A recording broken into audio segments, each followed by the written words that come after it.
இந்த பாடலை கம்போஸ் பண்றதுக்கு எனக்கு நேரம் இல்லாம இருந்த நேரத்தில் ஒரு ரீகார்டிங் வச்சிருக்கேன்.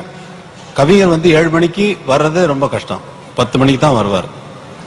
அண்ணா எனக்கு வந்து இந்த மாதிரி பேக்ரவுண்ட் ஸ்கோர் போயிட்டு இருக்க, தயவுசெய்து நீங்க கொஞ்சம் முன்னாடி வரணும்னு சொன்னா டியூனை கம்போஸ் பண்ணல. பாரதி ராஜா வந்து சிச்சுவேஷன் சொல்லிட்டு நல்லா டூயட்டு, ரெண்டு வாய்ஸ் வருது, அது சீக்கிரம் எங்க நான் போறதுக்குள்ள நான் டியூனை அவருக்கு வர்றதுக்குள்ள நான் டியூனை ரெடி பண்ணணும். அவர் 7 மணிக்கு வராரு, நான் 6 மணிக்கே போயிட்டேன். வந்தாரு, என்ன சிச்சுவேஷன் கேட்டாரு. அவருக்கு சிச்சுவேஷன் கேட்கறதே நமக்கு பார்த்தா எரிச்சல் வர மாதிரி கேட்பாரு. என்ன ஃபர்ஸ்ட் எக்ஸ்பீரியன்ஸ் நான் சொல்றேன். டைரக்டர் கேர் பண்ணவே மாட்டாரு. சிச்சுவேஷன் என்ன அப்படின்னு கேட்டதும் சிகரெட் பிடிப்பாரு, அங்க ஆஸ்ட்ரே இருக்கும், தூணு துப்புவாரு. அவருக்கு சிச்சுவேஷனுக்கு துப்புறாரா இல்ல நிஜமாவே துப்புறாரான்னு தெரியாது.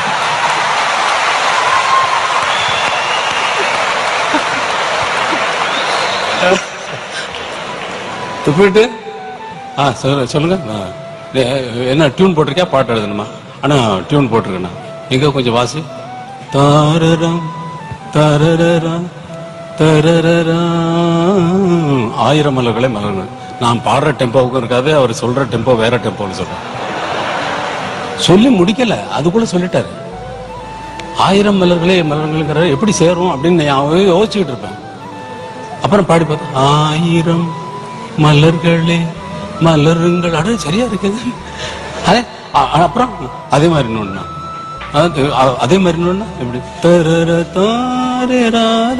அமுத கீதம் பாடுங்கள். அரே அமுத கீதம் பாடுங்கள். அப்புறம் பாடுங்கள் பாடுங்கள். காதல் தேவன் காவி, என்ன அவர் சொல்லிட்டே போற நிறுத்தமா. நீ தாரரா தாரரா தரரரா, நீங்களோ நாங்களோ நெருங்கி வந்து சொல்லுங்கள். அப்புறம் அதாவது பாட்டு எழுதுறதுக்கு யோசிக்க மாட்டாரு.